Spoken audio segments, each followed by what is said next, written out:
Last video में हमने storage account के बारे में पढ़ना शुरू किया था, जिसमें कि हमने बेसिक और एडवांस सेटिंग्स के बारे में स्टडी किया था।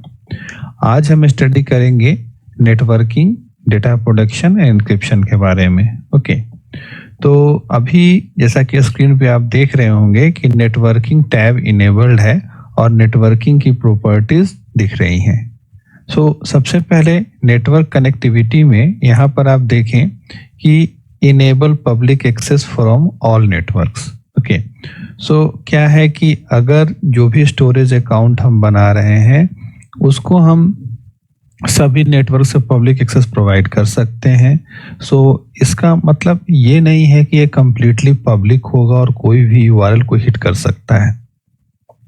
इसमें कीज होते हैं और उस कीज के हेल्प से ही जो भी स्टोरेज अकाउंट का यूआरएल है वो हिट किया जा सकता है।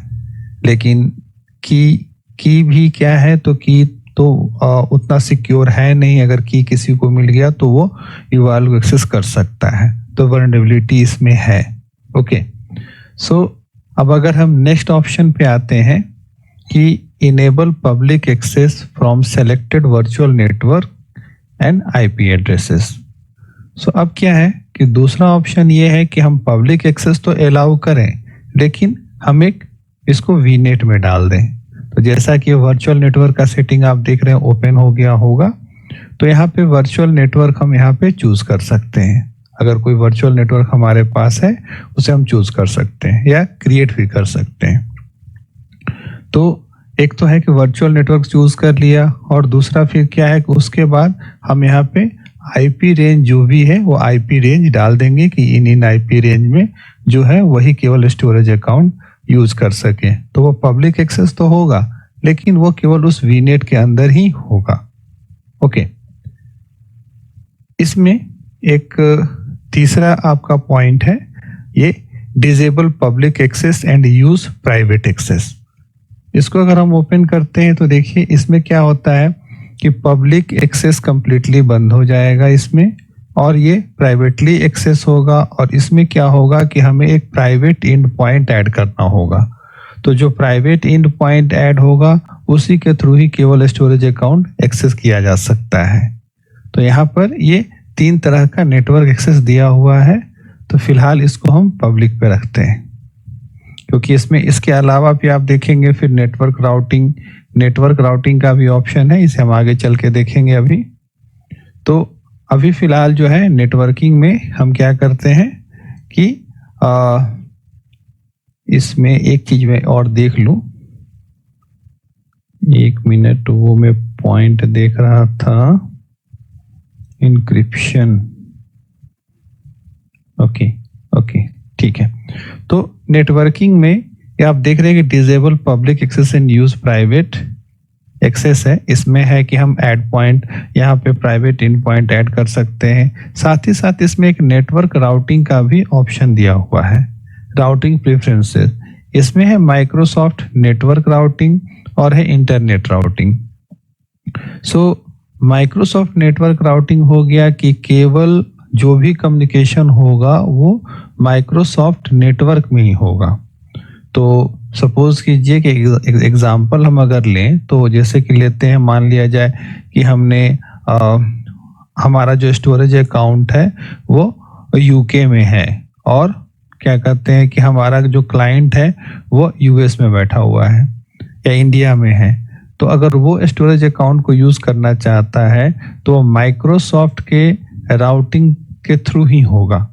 अगर ये ऑप्शन चूज करते हैं तो इससे क्या होगा कि माइक्रोसॉफ्ट के नेटवर्क में वो ट्रेवल करेगा, तो सिक्योरिटी हमारा जो एक्सटर्नल सिक्योरिटी की ओर नहीं जाना पड़ेगा, इंटरनली ही वो सिक्योर रहेगा।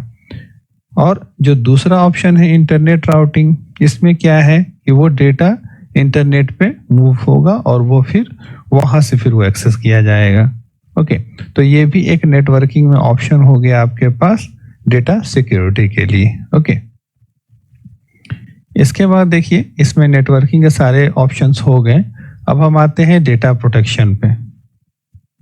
डेटा प्रोटेक्शन पे अब रिकवरी में आप देखें यहाँ सारे ऑप्शंस दिए हुए हैं। इसमें इस ऑप्शन के बारे में हम थोड़ा बाद में देखते हैं। ओके, पहले यहाँ से देखते हैं जो कि इजी टू अंडरस्टैंड है।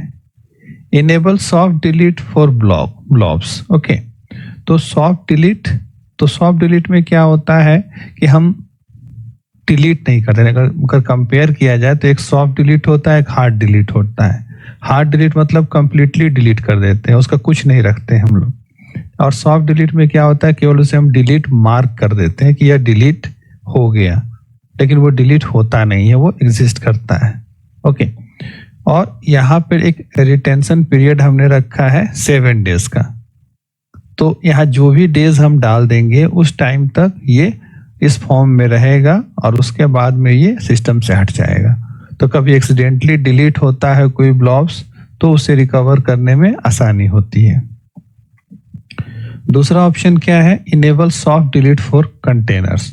तो सेम यहाँ कंटेनर के लिए भी होता है। कंटेनर अगर कहीं डिलीट हो गया एक्सीडेंटली तो उसे हम रिकवर कर सकते हैं और रिटेंशन पीरियड दिया हुआ है। ओके, तीसरा ऑप्शन आपका है फाइल शेयर्स का। सो फाइल शेयर्स का भी वही ऑप्शन है कि लार्ज फाइल शेयर्स हो रहे हैं तो उसको भी हम सॉफ्ट डिलीट सेट कर सकते हैं, साथ ही साथ उसका रिटेंशन पीरियड भी हम सेट कर सकते हैं। ओके, अब देखिए इसके बाद में आता है ट्रैकिंग। ट्रैकिंग में क्या है कि enable versioning for blobs. Okay, अच्छा, एक ऑप्शन हमारा ये छूट गया, पहले इसको हम देख लेते हैं। Enable point in time restore for containers. तो इसमें क्या है कि जैसे कि हम कहते हैं कि अगर मान लिया जाए कि हमने कुछ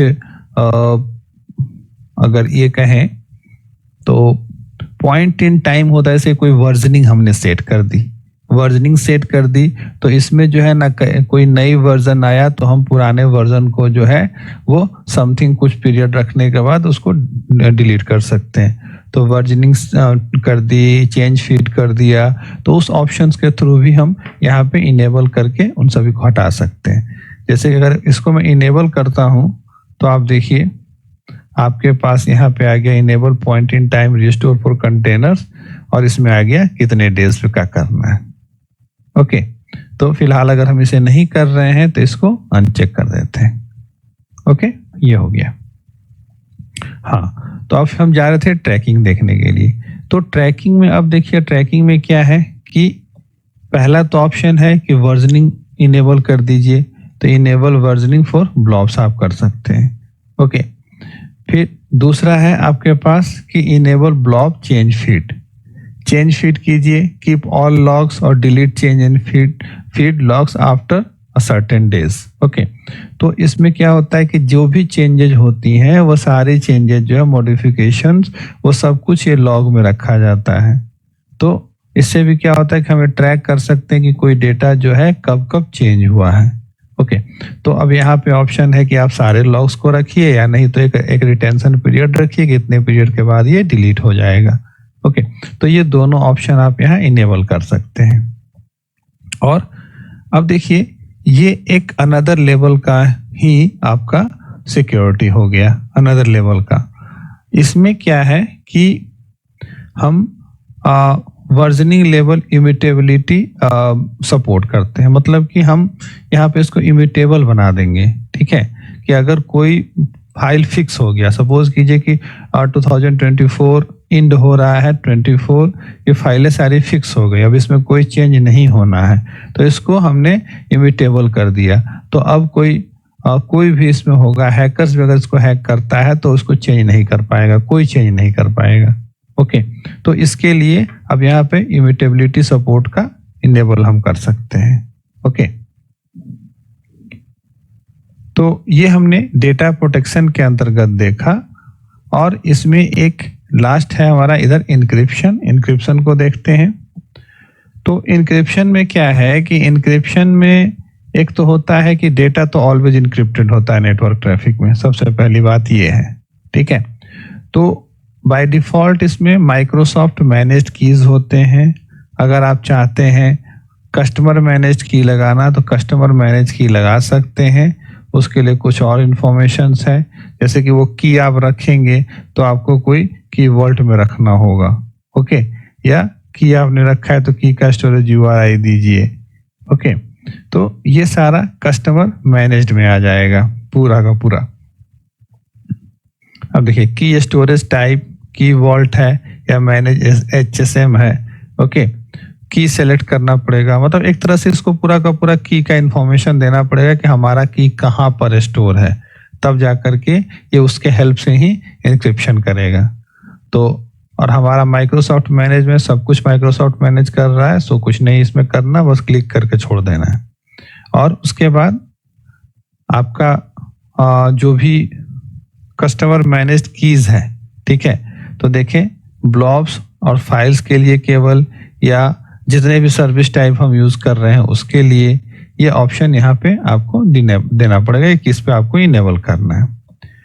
अब इतना इंक्रिप्शन होने के बाद एक और ही अनदर लेवल का इंक्रिप्शन होता है, ठीक है, वो मतलब कि सेकेंड इंक्रिप्शन कहा जाता है, वो इंफ्रास्ट्रक्चर लेवल पे। अगर इसको हम चेक करेंगे तो फिर हमें हमारा जो इंक्रिप्शन है ये इंफ्रास्ट्रक्चर लेवल पे भी इम्प्लीमेंट हो जाएगा। ओके, तो यहाँ पर आपने देखा कि ये इंक्रिप्शन के लिए कौन कौन से तरीके हैं।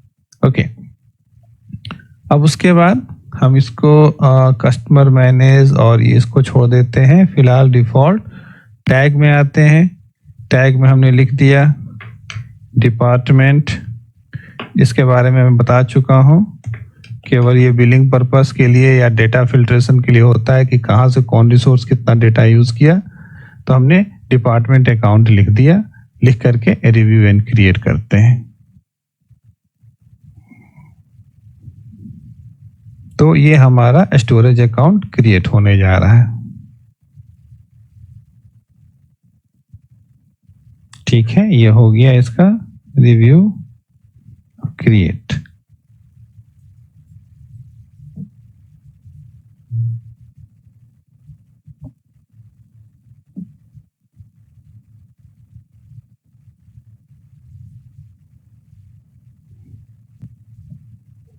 अब जो जो इसको रिसोर्सेज बनेंगे वो आपको यहाँ पे दिखेंगे।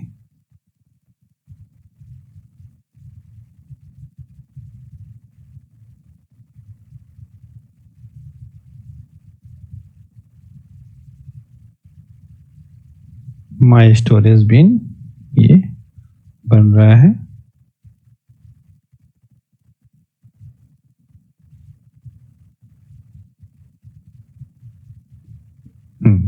ये आपका डिप्लॉयमेंट हो गया। अब गो टू रिसोर्स हम कर सकते हैं।